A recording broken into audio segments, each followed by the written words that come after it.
Well,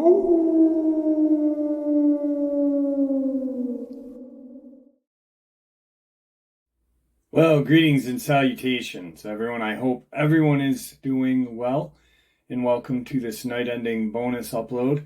So we are having just this hellacious storm in upstate New York.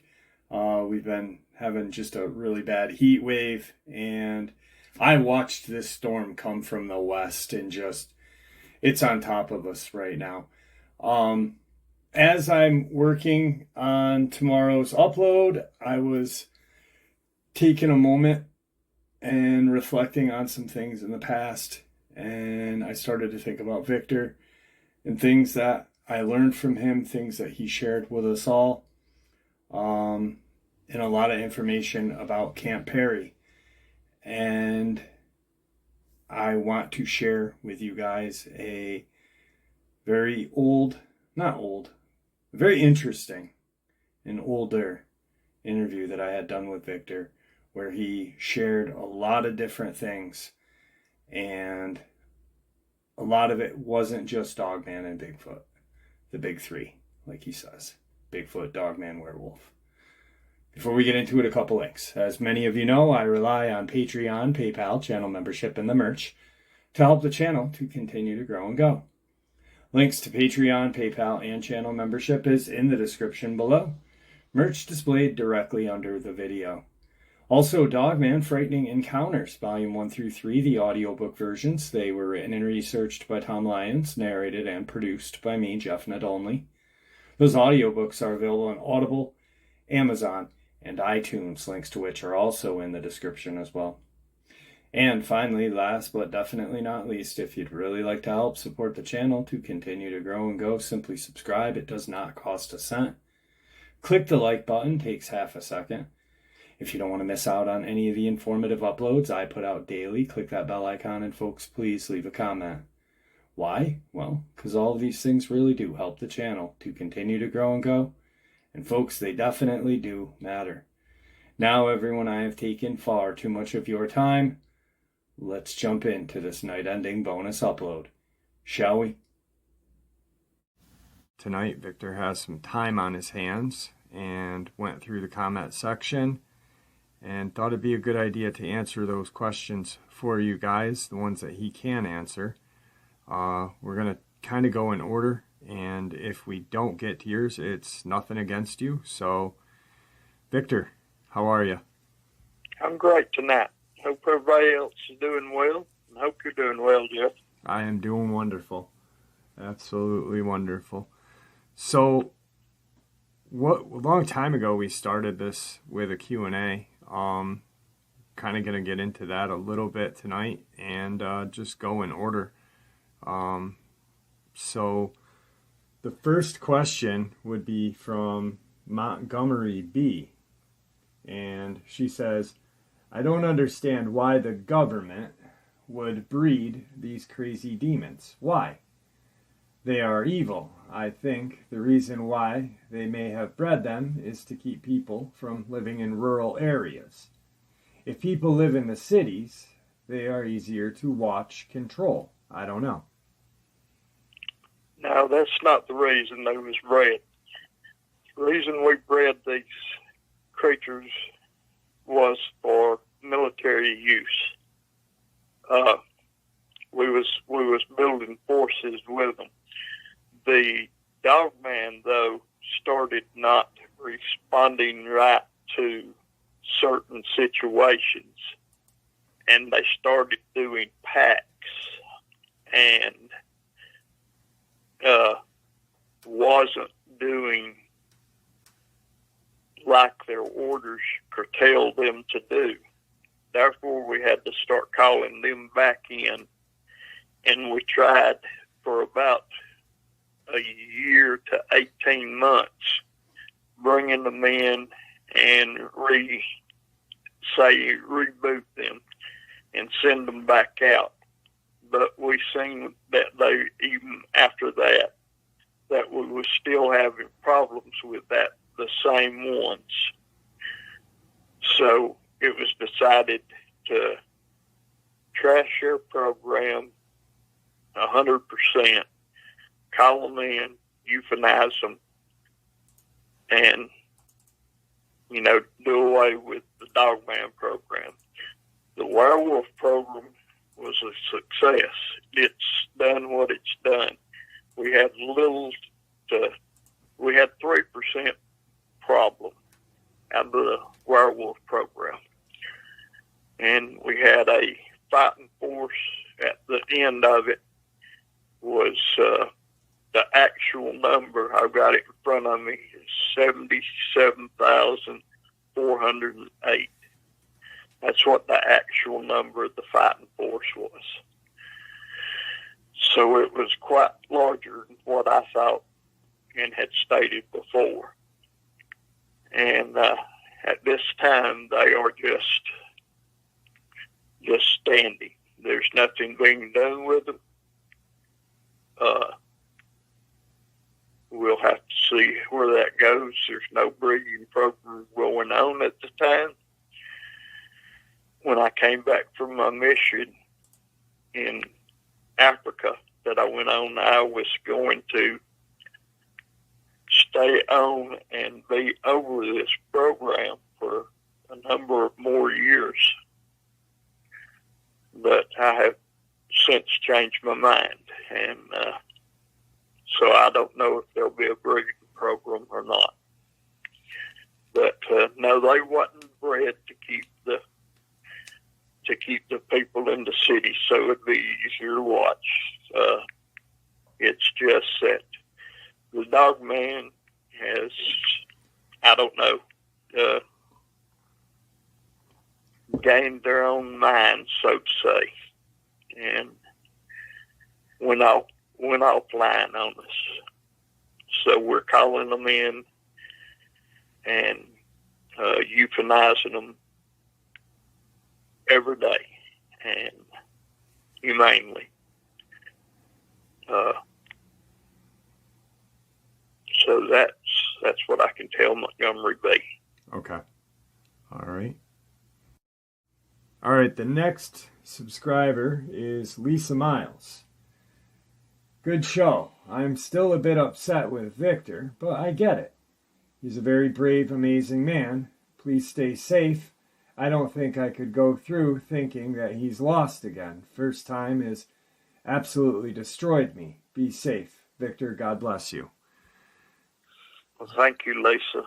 And I'd like to tell you that I didn't like doing what I had to do with Sebastian.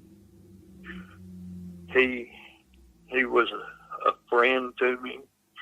He was a companion at times when I could go down there and just spend time.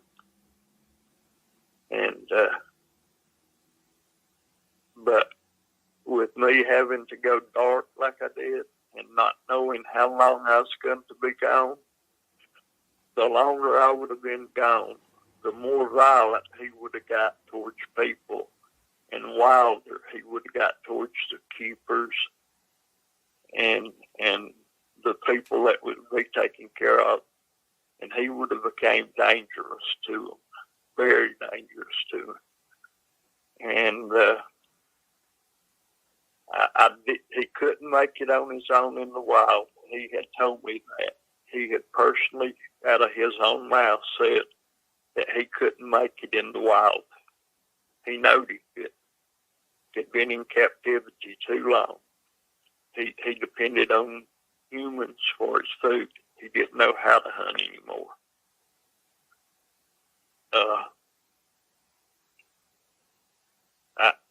I saved him from death once when he killed them 5 men. It was me that signed for that to keep him from being euthanized then. But I know that if me going dark, if something happened and I was gone, they'd just gunned him down. And I didn't want that. So I signed to have him euthanized, and he was euthanized humanely. And it was he just went to sleep. And just like you would your pet, a cat or a dog. me today. But I did the best thing that could be done for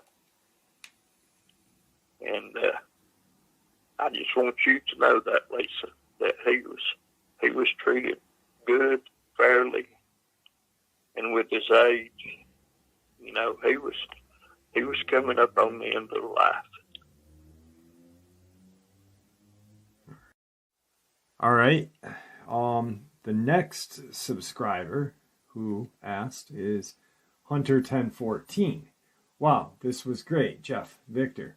As usual, put another good one out.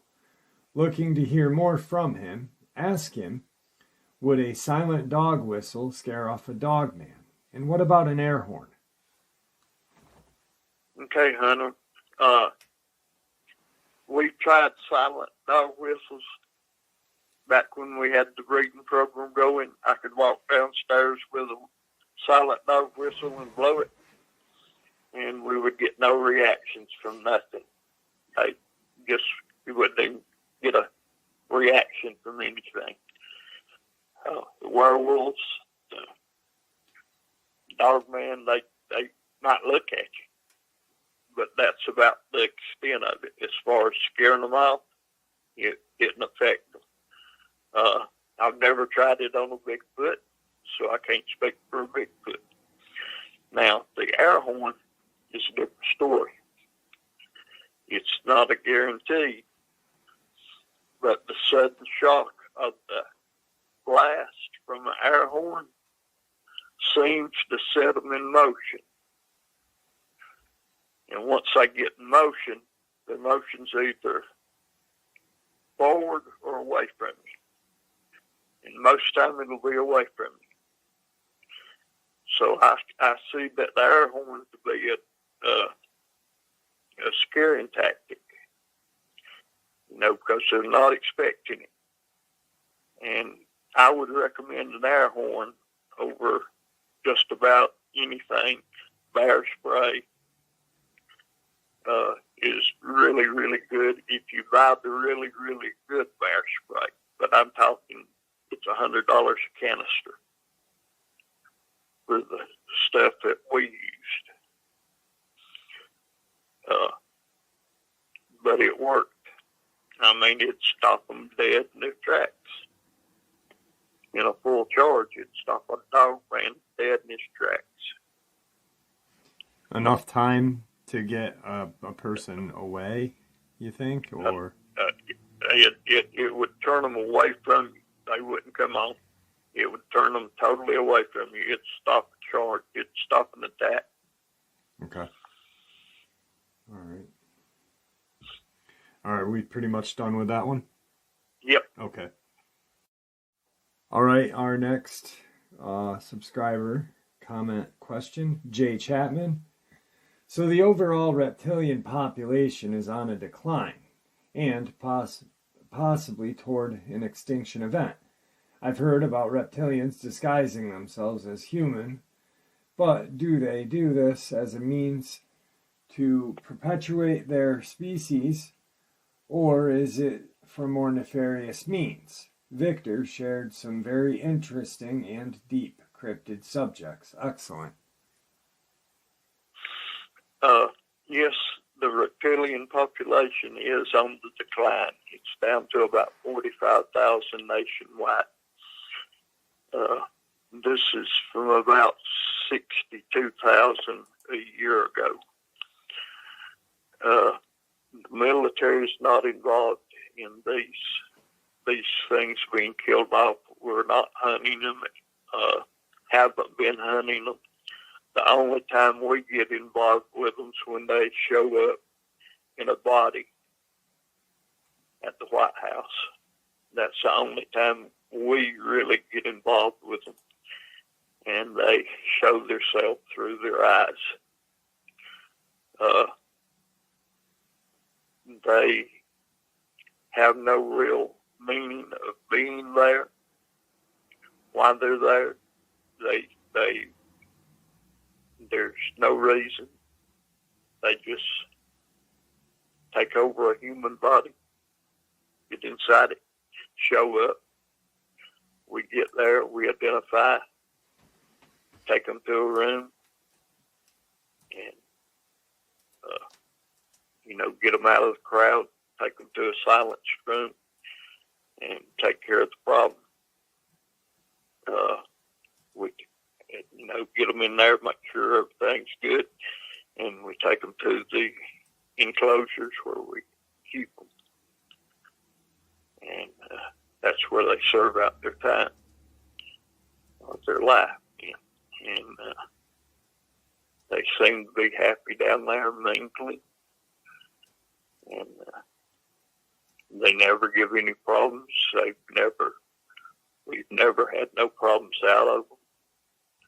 They've never been forceful or tried to resist or showed any aggression at any time. So I don't know the reason for them taking over a human body, because they can't live in them no longer than they can if their own body, unless it's just to hide. But they can be seen easier through the eyes.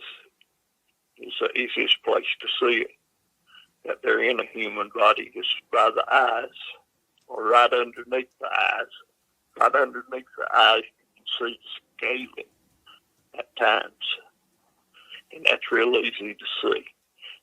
And it shows up more times in the women than it will in the male, the female species, or than the male. So that's one other thing to look at. If you see like scaling underneath the eyes. And that's about it on that one.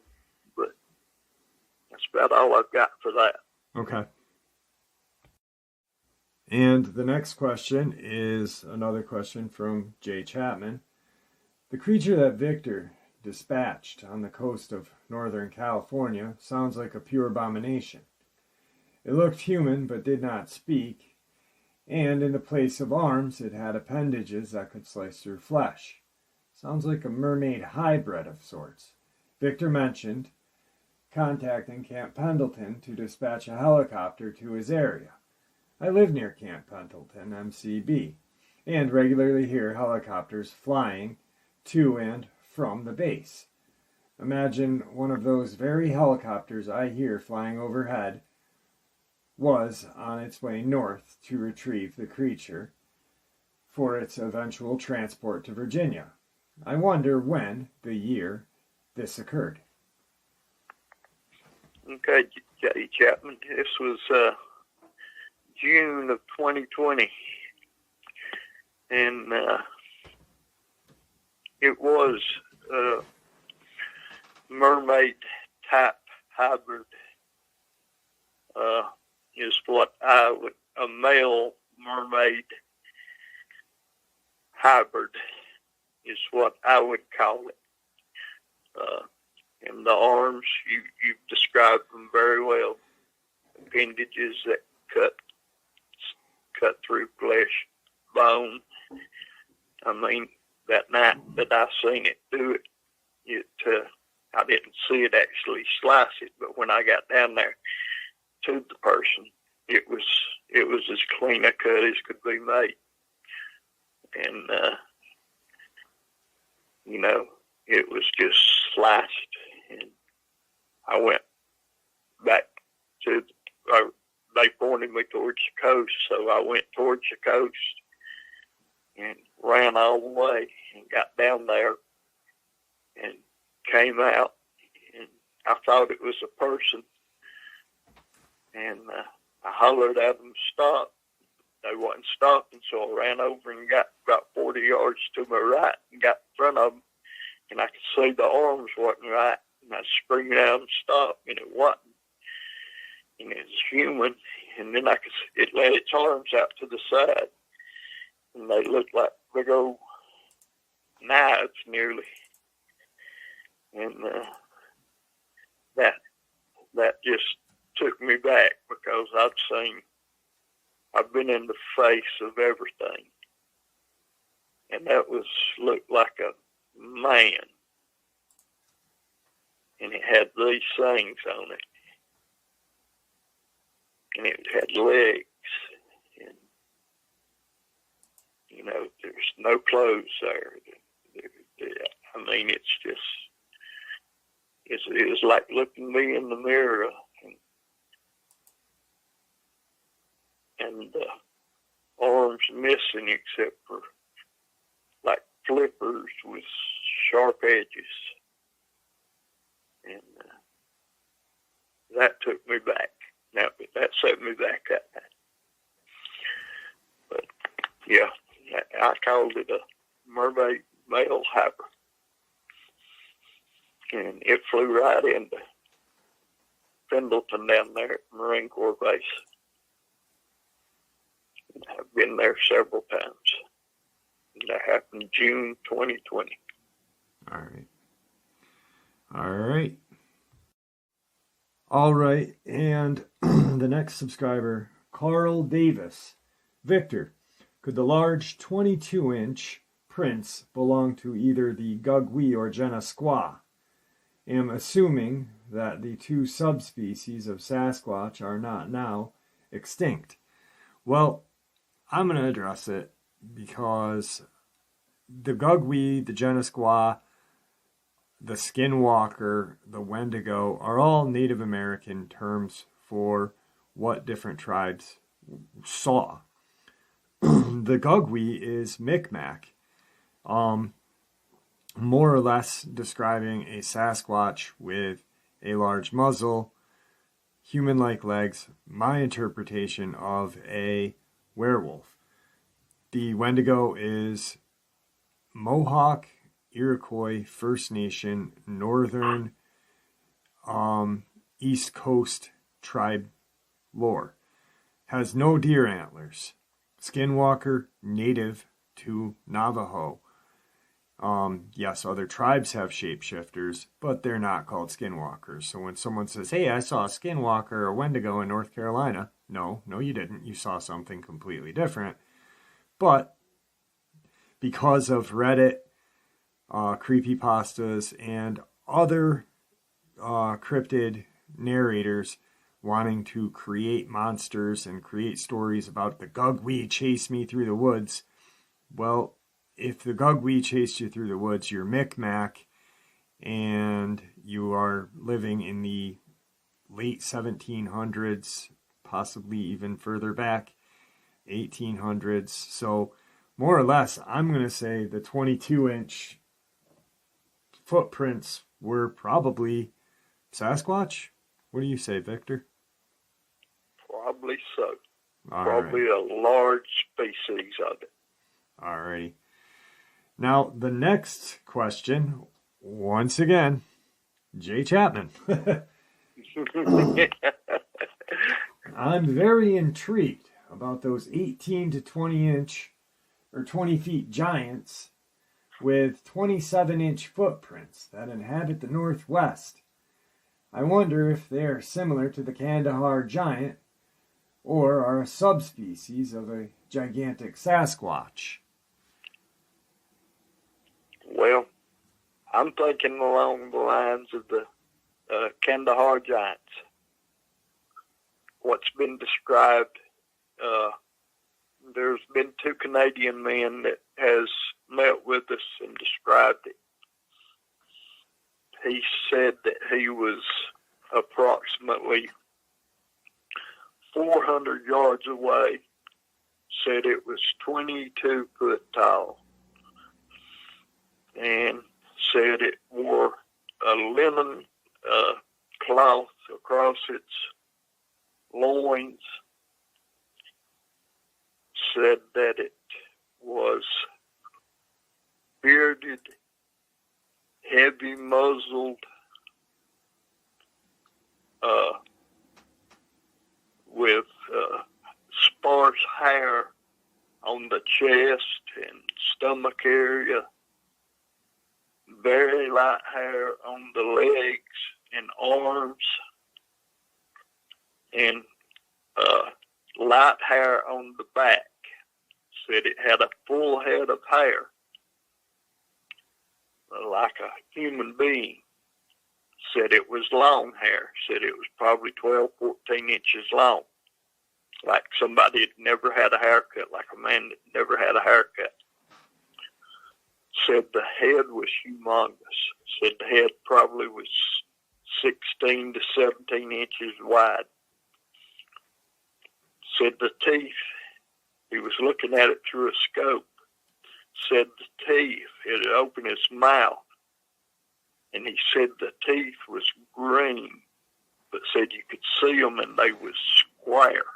Said the teeth was square looking. And I don't know if that's just how they come or what. He said it just looked like they was just blocks.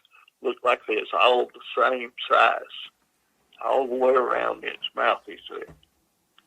And he said that it had two sharp teeth, but they was almost right in the middle on the upper side.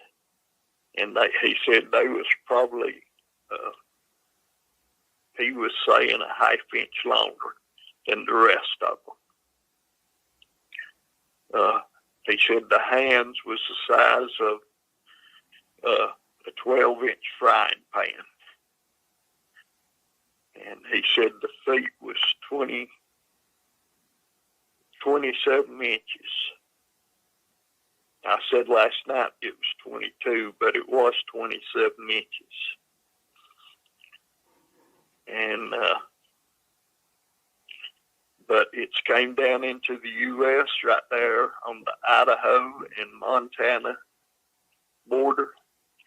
There's about a 30-mile strip right there that it comes into the U.S. on.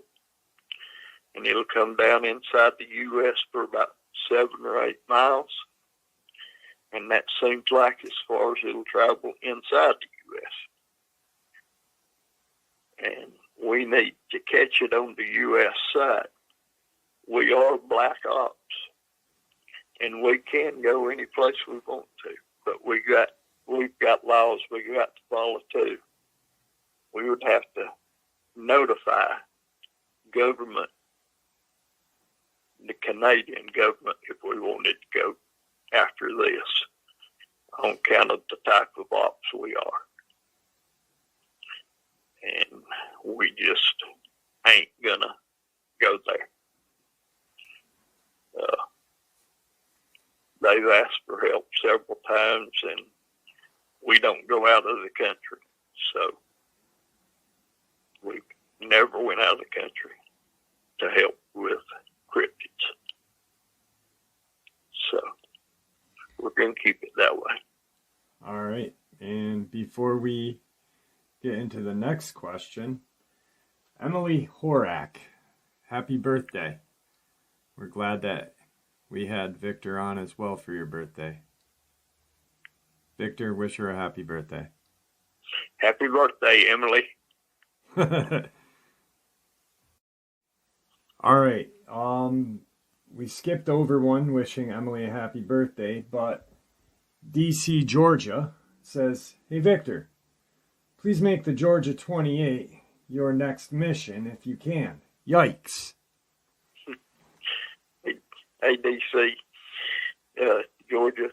Well, if you happen to live in Hancock County, you might be running into the Georgia 28. That's where they're at. It's in Hancock County, and we've called them in twice, and they hadn't moved. They hadn't moved 10 miles, so they're not voluntarily coming in. Don't look like. We're going to give them send out another signal tomorrow, and if they don't move, probably by Friday,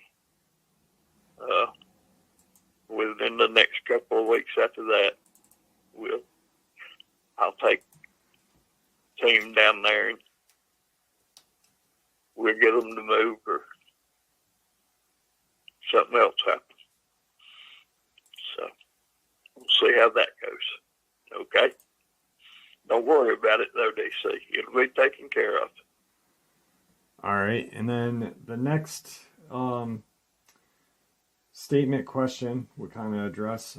J. Ward, Bigfoot strength. They are reports of them getting into a Conex, a sea box container, without the locking mechanism being used. Also, the rams being bent by a bulldozer, D9 hydraulic that allow the movement of the blade. That's impressive. A lot of information can be found in Bobby Short's book, The De Facto Sasquatch. So we're going to touch basis on a little bit of the strength of Sasquatch real quick. They're the strongest of the big three. It would probably take, if you could get enough men around him and get hold of him at one time, it would probably take 18 men to hold one Sasquatch. And I'm talking men. Strong men.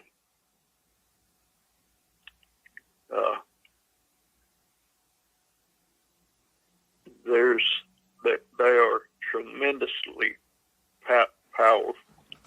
There's no weak spot really on one. Their legs, their calves are just tremendously big. Their upper legs are like tree stumps. Then you get to their waist and abdomen. It's all just one, like a big, huge muscle in their chest.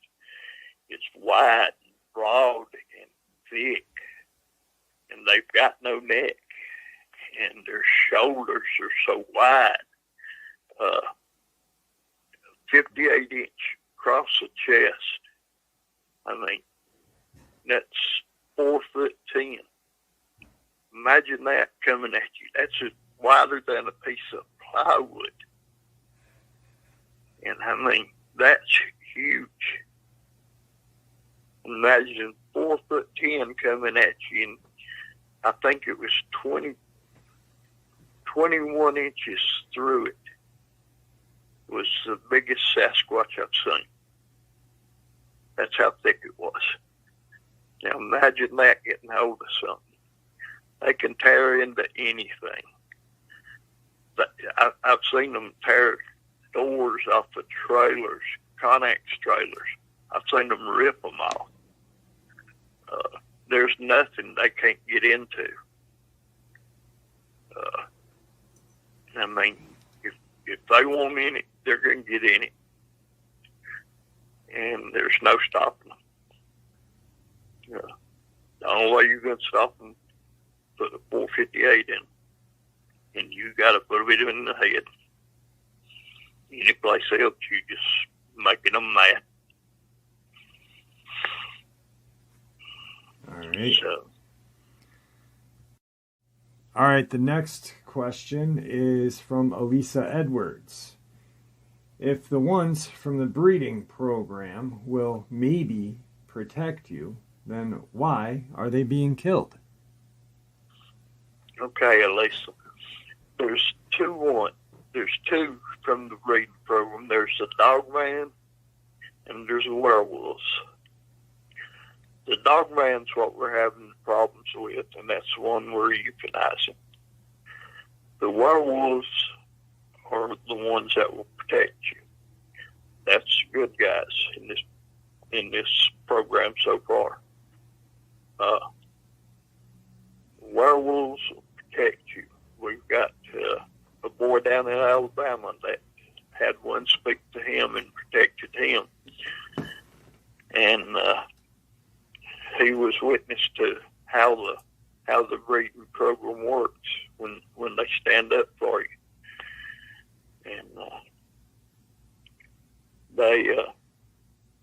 but we're the breeding program worked on one and it didn't work for the other. And we originally had a Bigfoot and two females, and the male got sick, and with all the pets we had, it just kept getting sicker and sicker, and one of the females did the same. And there wasn't no getting the male back to help, and he finally died, and we took just 2 females to a location to release them.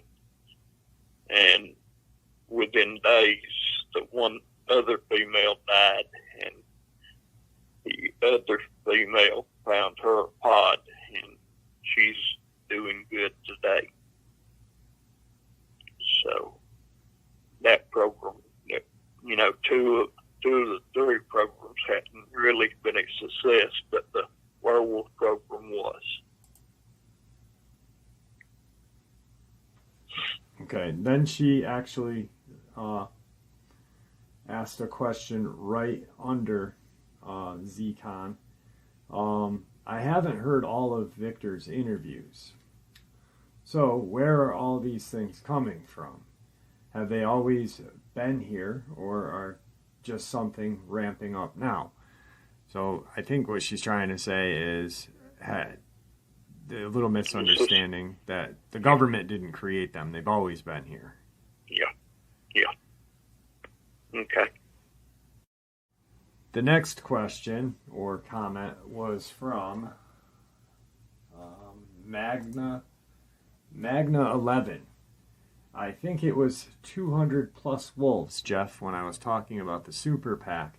Well, I do my research, and before I speak, I make sure I know what I'm speaking about. And if you just type in super pack of wolves, the first thing that comes up is the small Russian town of Verhoinskik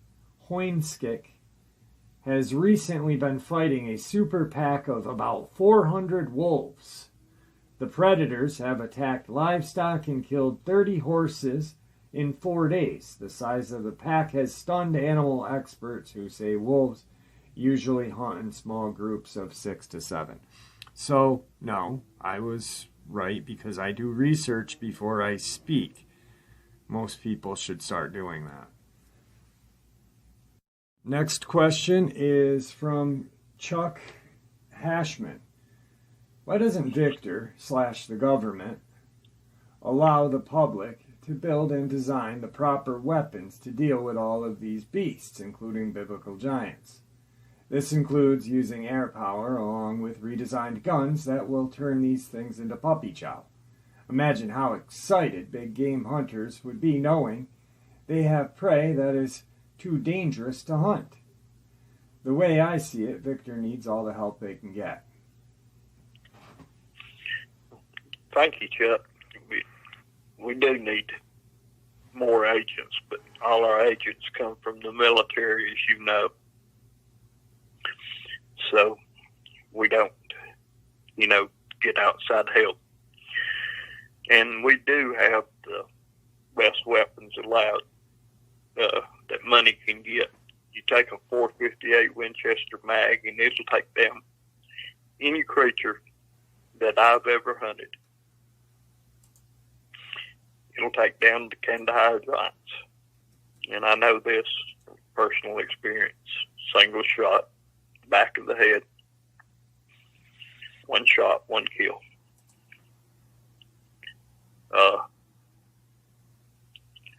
It don't make them into puppy chow, but it does enough to put them down and put them in the grave. We don't need a bunch of big game hunters out there running around trying to kill something that's too dangerous to hunt to start with. Because once they face one of these things and realize what it is, them not having the experience and expertise to do this, they're going to freeze up. And this thing's going to respond to them, and it's going to kill them.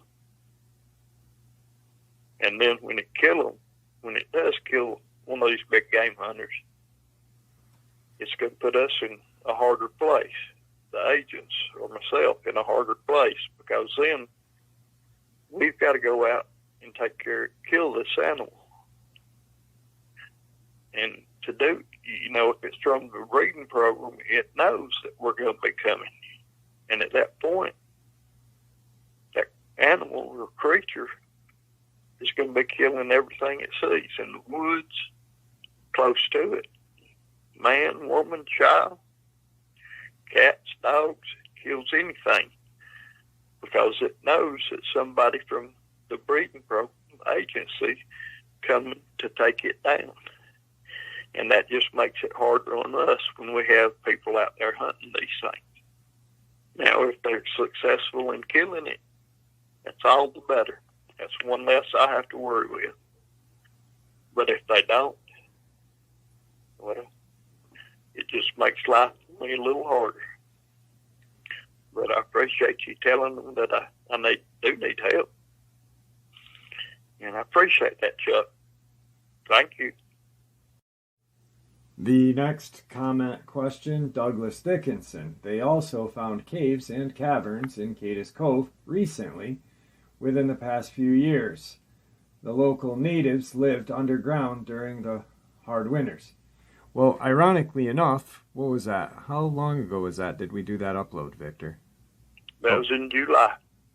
Yeah, and we talked about the cavemen out there. No, that may have been No, that was May.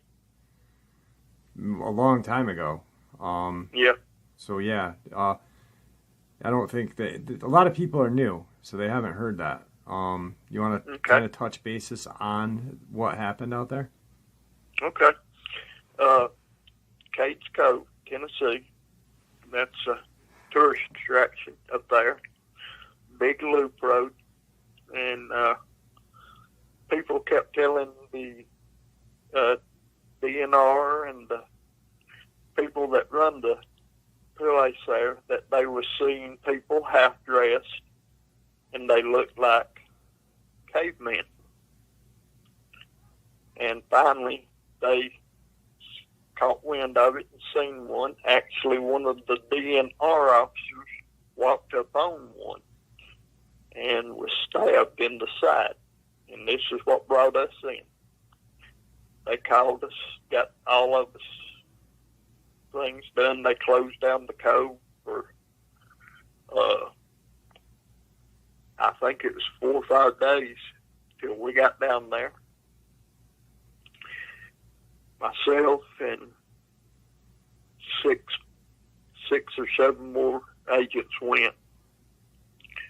And we was in there, and we walked in, closed off at the gate, just, landed the helicopter and started walking in from there.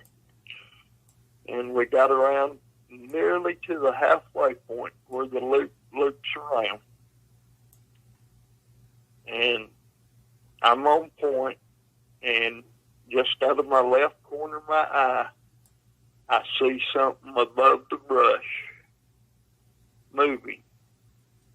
And I stopped, and you could tell it was the top of spears moving up and down. So I split the men off. We went to the sides of the ditches, and they walked out and got right on the paved road, walking away from us, never looked back at us, never seen us, walking straight away from us. And we let them get 200 yards ahead of us. And we started following them. And we followed them, and we had to get closer and closer. They finally went off the road again and was going through the woods and was heading south out of the national park into the Great Smoky Mountains National Park, into the main mountains. And I got to where we could smell smoke. And I seen them as they went into the cave. And they went inside this cave.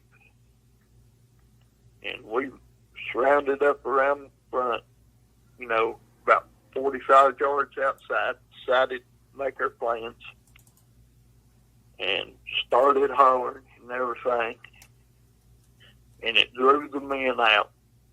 And I hollered one time to put down their weapons. They wouldn't put the weapons down, so I doubt they even understood me. And I opened fire along with the rest of the agents. You know, we shot them down. And then we moved into the cave. And there was women and elderly men in there. And I was over there. I was over there with one of the elderly men trying to tie him up, putting his hands behind his back and put them in them plastic loops and tie his hands together. And one of the women jumped on my back and stabbed me in the chest with a stone knife. And one of the other guys got her off of me. He shot and killed her. And that old man that I was trying to put his hands behind his back and cuff him, he came up. And somebody ended up shooting him. Well, before it was over, all 13 of them was dead. There was no children. They ended up defining the ages. The youngest one there was 17. And the old man, they said, was 81, I think, was his age of the, the age range. And, but they had an underground cave that they was living in. And they had a fire pit in the middle of it. And the smoke went up through a hole that they had fixed. It went straight up and out through the top of the cave. It didn't go out through the mouth of the cave where we walked in. It went up through the top of the cave and out that way. And that was pretty ingenious of how they got the smoke out of the cave. But it was always dry in there. They had running water probably 25 yards outside the cave. Warm. It was warm in there. And dry. And I hated having to do what I did. But, and we got out and got bandaged up enough to get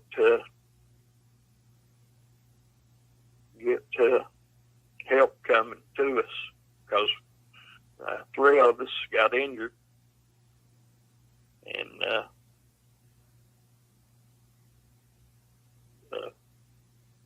we loaded them on a helicopter and flew them to Virginia, and we flew back to Virginia, and I got stitched up in Washington. And,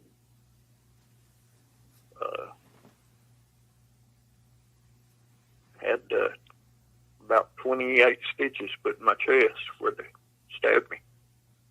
And I sent Jeff a picture of that.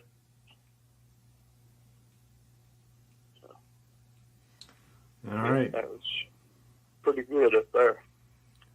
So that's just a little bit of the Cades Cove thing. Let's get to the next question. Next question is Troy Perez. Sorry if I massacred your last name. Victor, does the person who threatens citizens when they had encounters in the past, possible tracker, son of a former tracker, work for or with you? The answer to that, Troy, is no. None of my people would ever threaten you. No way. Now, it could be somebody that has retired out and doing it on the side illegally. They're not supposed to once they leave the agency. They're not supposed to do it at all. It could be just somebody that's doing it on their own and saying they're from the government or something like that. But no, you would never, ever be threatened by one of my agents. And if you are, my agents would show you credentials. That's how you'll know it's us. Real credentials. They'll also give you a card. You'll have their name on it. Underneath their name will be mine. And if they don't give you a card with their name on it and my name under them, it's not us. So, no. That's the answer for you, sir. Next subscriber is going to be Inquisitive Southern Woman. From his description, I can now say my encounter was with a dogman. My question for Victor is, how likely is it for a dogman to sniff you out? It looked me straight in the eyes, like it knew I was the one that passed by in my car the first time I saw it. First time it was upright, then the second time it was on all fours. It was almost like he smiled at me as he was walking the other way. It's been 11 years now, but I only live roughly 12 miles away. So my question for Victor is, how likely is it for a dogman to sniff you out? You know, they get your scent. They can track you for miles. I mean, they can get on your scent and follow you for hundreds of miles. Easily. Now, by car, they can't do it. Probably, I'd say maybe 20 miles, but by walking distance, 100, 125 miles, 130 miles probably before they'd lose your scent. If you could get ahead of them that far even, if you're just walking, because they travel so much faster, they'd stay up with you. But if it was by car, you know, that you'd have to get 20 miles ahead of them, and you'd lose them that way. But if you only live 12 miles away, yeah, he could track you. Yeah, he could track you that far easy. Okay. Also, Inquisitive Southern Woman, please, if you're willing to, send me an email, and I'd love to either have you come on the show and talk about your encounter or narrate it, whichever you'd like. Which brings me to an email really quick. Give me 1 second. And hang on. From KM.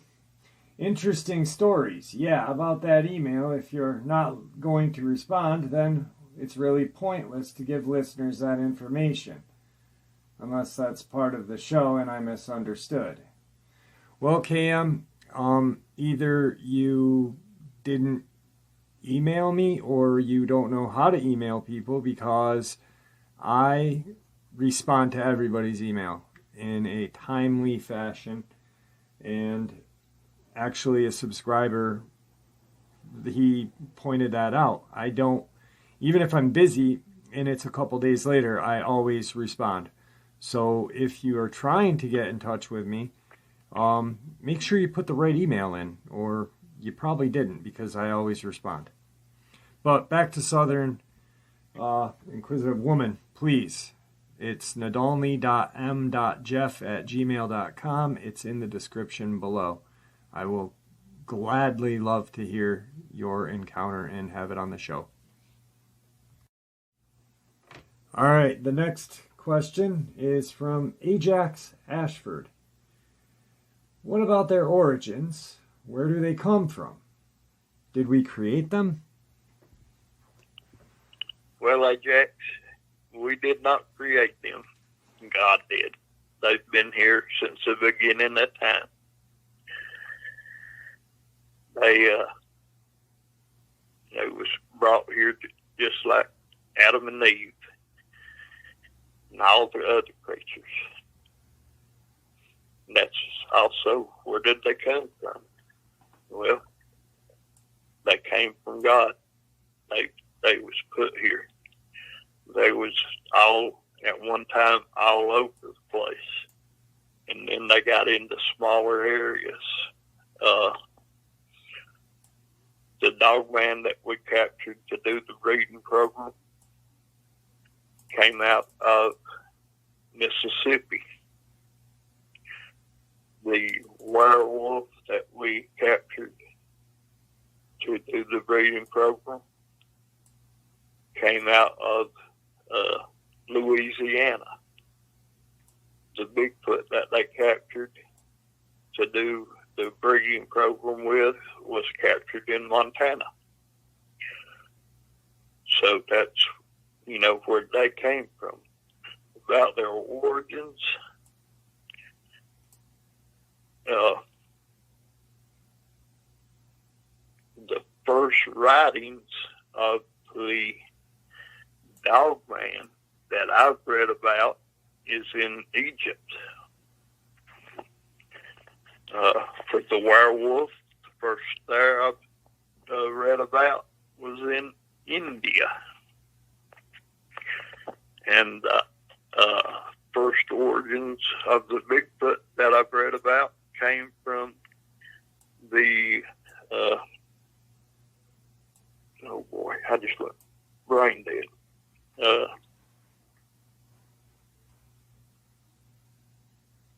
Himalayas. So that's the basic origins. And where did we get our starting breeds from? That's where they came from. I don't know if that's exactly what you're looking for, but we created none of them. We didn't alter them in any way. We tried to pick, after we started capturing these things and bringing them in, we tried to make do selective breeding with females to our males. Raphael was a different type of a dogman than your standard looking dogman. Sebastian was a different looking werewolf than the standard looking werewolf. And the Bigfoot program we never had because it never was successful enough. There's just slight differences in our breeding stock that we had at the time, that our males was different. Raphael and Sebastian wasn't our only two breeding males. We had other breeding males, but they wasn't as, what's the word? They didn't produce as good of stock as what Raphael and Sebastian produced. And when we got the right females with them, we started cutting down on the other breeding and putting the other females with these two. We finally got down to where it was Sebastian and two more werewolves is all we bred with as far as males. Now on the Dogman, and this may have been some of the problem, we always had Raphael and 5 more breeding Dogman, because everybody before I got to where I had any real control in the program, thought that the Dogman was going to be the fighting machine. And it didn't turn out that way. And up to about 3 years ago, they believed that until they seen what I was doing with the werewolves and see how the werewolves was coming along and how they responded and how they acted. And 15 years ago, I took a group of 24 werewolves on a mission out of country and was very highly successful with them. And then it seemed like it was every month I was gone out of country to do a mission with werewolves, come back, hunt monsters, go out of country to do a mission, Victor, come back. Victor, we're going to have... So, you know, we'd go out of country and come back, and they seen what they was doing and seeing how good they was responding to me, how loyal there was, and losing no troops. And finally, one mission, I got a werewolf shot down. This was probably close to 15 years ago, and probably 14 years ago. And we was leaving, mission complete, and all the other werewolves was there with me, was coming out, and I stopped and I picked that werewolf up, probably right at 380 pounds, got him across my shoulders, started walking out with him. Them werewolves asked me what I was doing. I told them, we don't leave nobody behind. And I probably walked 200 yards with him and was giving out, was getting tired with him. And one of the others came up to me and took him, carried him the rest of the way out to the pickup point, which is probably, I don't know, maybe a click away. Probably not that far. And I got the respect of the werewolves that night, and they passed the word. And since then, I've had it. And that's how good they are. All right. Now, really quick, just so there is not any misunderstanding of what he is saying, Victor never hunted other cryptids or cryptids outside of the country. He used the werewolves as soldiers outside of the country, right? Yes. Okay. Yes, that's what I done. I was on other missions outside the country. Just like this past month, I was in Africa and had 48 with me there, and somebody else gets some other company gets the you know, the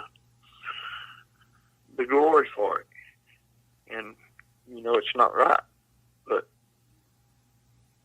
who's going to stand up there and say, well, this one man and these 4 men and these 48 werewolves went down there and got this person back? You know, who's going to say that? Or something like that, you know, who's going to say that?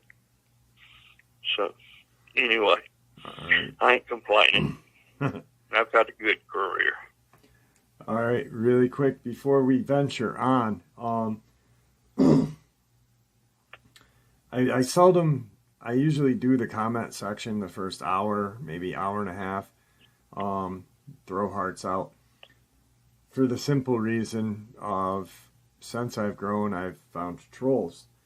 As we've been doing this, I've been going and I've been noticing a guy named Amon Delaney. Well, Amon, I'm going to make you famous. Thanks for trolling my channel. You've only had a YouTube name since November 7th of 2020, and you've trolled my channel since then. So guys, when you see him, give him some love, would you, from me? And I really appreciate it. Give him some love from me, too. All right. Next question is from Michelle GOV'T. Is there a difference in the temperament between male or female dogman? I do recall you stating the female werewolf have never caused harm. Well, no, the females are not near as aggressive as the males. Not in any sort of the way they are. The female dogman will attack, provoked and pushed into a fight. Most of the time they will run away. If they have any chance, they'll run away. The werewolf, I promise you, if it's female, she will run. And most of the time you won't even see a female Bigfoot except you've seen Patty. That's the most famous film of all. And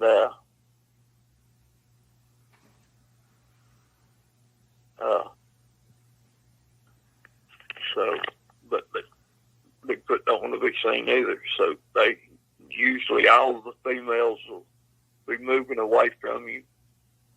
Not aggressive. The female dogman will stand if pushed into a fight. I'm sure the werewolf or Bigfoot would too, but if they've got any type of a chance to leave, they're going to. And they're going to take, if they have to go up the face of a bluff, they're going to go up to get away from you. Okay. All right. My next subscriber question comes from Janice Moreau. Janice, it's always a pleasure seeing you in the comment section. So I made sure that we definitely answered your questions. Hello, Victor. It's great to hear your voice and learn about these cryptids. I have a few questions for you. Read that Sasquatch bury their dead.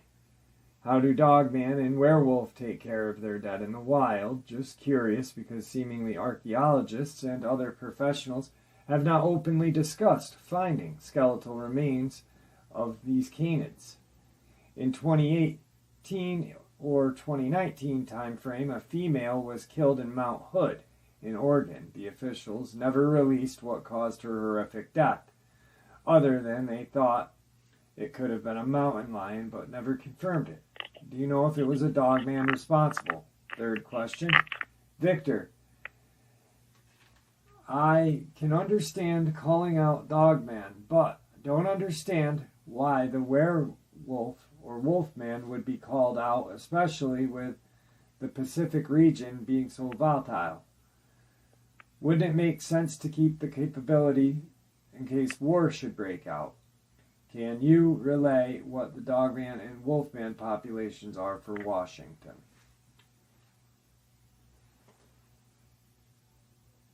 Okay. Let's go to the first question. I'm working on my computer right now trying to find out something.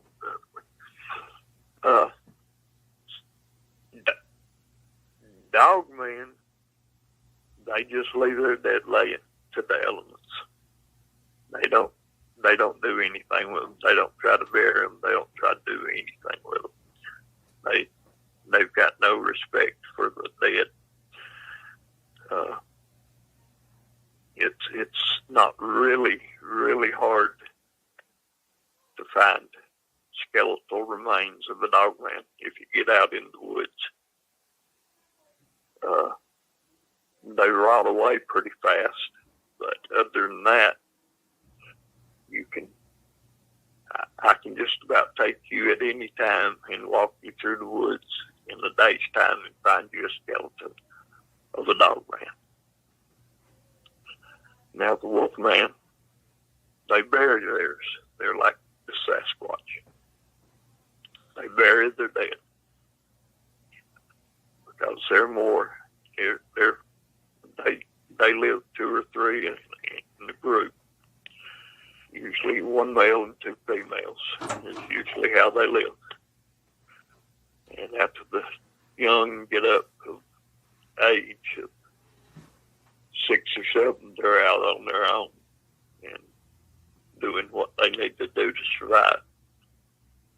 And but the 3 that they'll live together for many years and never turn their back on one another. And but they bury one another. And if the male dies, the females will bury the male, and they'll try to stay together and try to find a single male that'll take on both of them. And that's how they work. Now I've actually got 2 female hikers that was killed in that hood, both in 2019.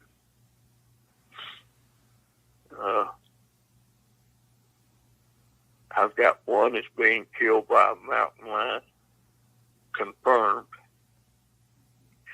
and I've got one that we investigated. And the one that we investigated, she was beaten bad. And the tracks that the agents found was 18.5 inches, 7 inches at the toes, and 5.5 inches at the heel.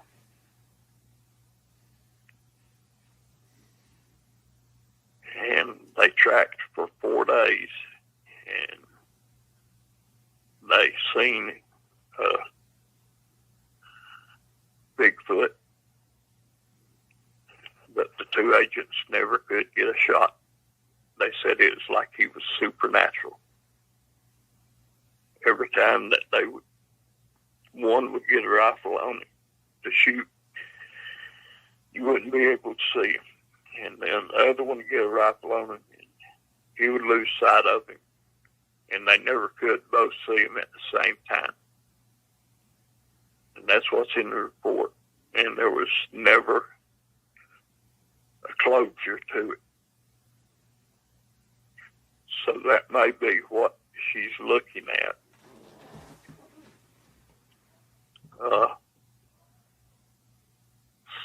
Looks like it happened at night, and that she came out of a tent to see what was rustling around in her things is what they've written up. And as far as culling the dogman, we're culling them as fast as I can. And I'm not culling the Wolfman. We're not doing anything with the Wolfman. They're just out there right now. They're not doing anything. They're no harm for me. They're on standby right now still. And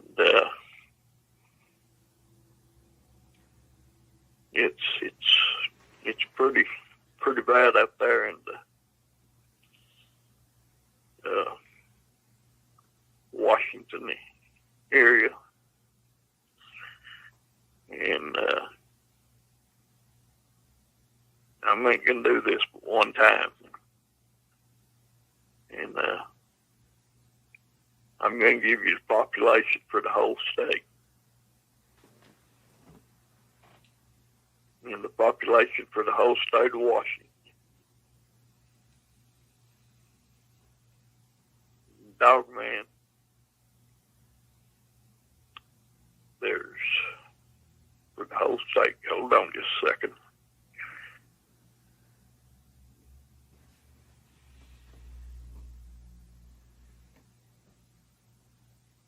$468. That is from the breeding program. And if you look at the Wolfman from the breeding program in Washington State, there is 111. Janice, I hope that helps you.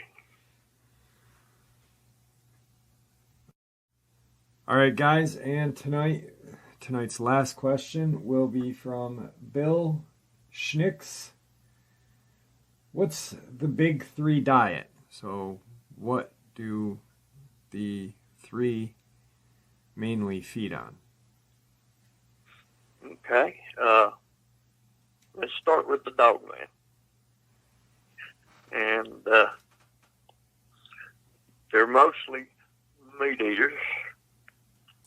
Just about 95%. They will eat berries. Excuse me.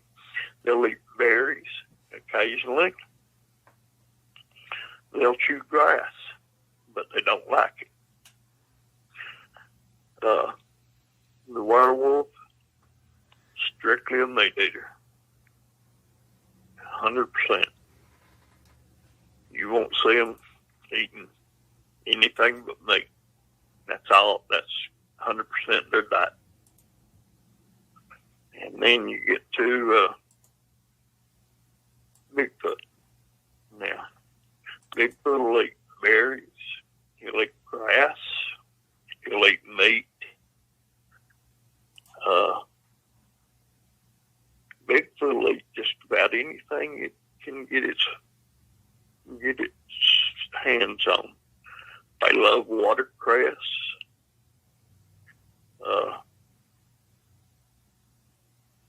Just anything, really. Just take a human diet. Think about things in a salad. They'll eat corn. When it's growing, they'll take it, just eat it off the cob.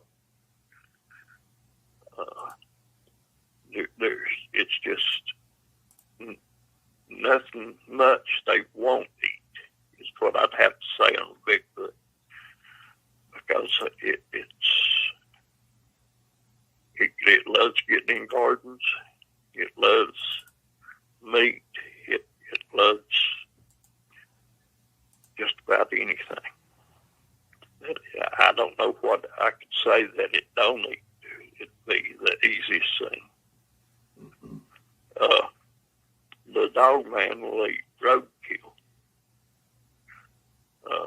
The werewolf kills its stuff to eat.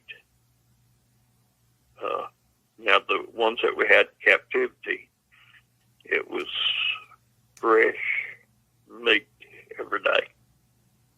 I mean, it had to be like bloody meat, fresh, for them to eat it.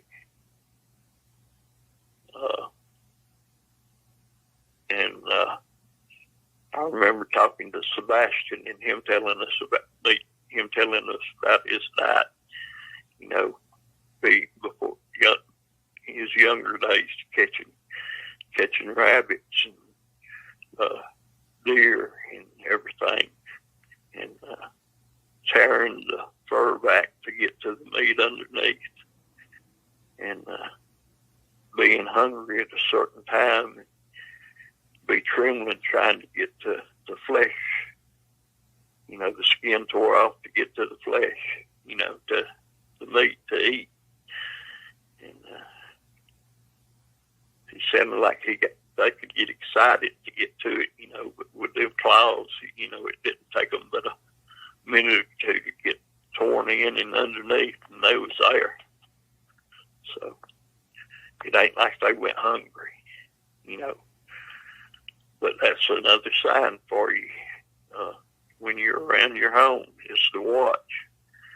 You know, they can catch the small game first. You know, small game, the wild game's going to go. When you see it gone, then you're going to start to see your domestic animals, your dogs and your cats. You're going to see them start missing. And after you see your dogs and your cats go missing, you can start looking at farms where their livestock, lambs, sheep, calves, steers, occasional full-size bulls, horses. You know, they'll finally get to taking down the full-size bulls even if they get hungry. And a lot of times they'll rip off the hind end of a cow and leave the rest of it laying and take that hind end to wherever they'll end up at. And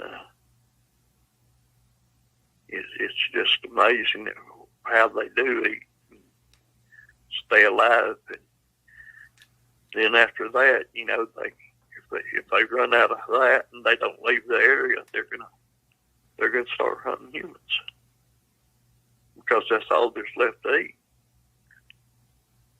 And unfortunately, that's the ones that give us trouble. That's the ones that stay till the food runs out and won't leave the area and starts hunting humans. And that's when there's trouble in the area. But that's about all they eat. All right. All right, guys. Well, I hope you guys enjoyed tonight's Q&A with Victor. It's always a pleasure having him on, and tonight, this was his idea. He'd been looking through the comment section and saw how many great questions there were. And he really felt like you guys needed to have those questions answered, and he wanted to definitely answer them for you guys tonight. So I hope you guys definitely enjoyed tonight's upload. Victor, anything you'd like to say to everybody before we go? Just remember, get out in the wild. Enjoy it out there. That's what it's here for us. That's what these wildlife management areas and national parks are here for. They're here for the people, and we are the people. So get out there and enjoy them. Don't be scared. Just be cautious. Be alert. God bless every one of you. Good night. Good night, buddy. Have a great night. You too. Well, there you have it, folks. Tonight's night-ending bonus. I hope that you all enjoyed it as much as I enjoyed sharing it with you. Thank you all for supporting the channel. It is, after all, your support that keeps the channel growing and going, and what gives people a chance to share their experiences and theories judgment-free. Everyone, please stay safe, happy, healthy, and ever vigilant, keeping an eye on our children, our pets, family, and friends. These creatures are real. They are out there, and they are dangerous. Share this information with those you love and care about, and it may just help save their lives someday. Until next time, never stop asking questions, never stop searching for the truth, and God bless.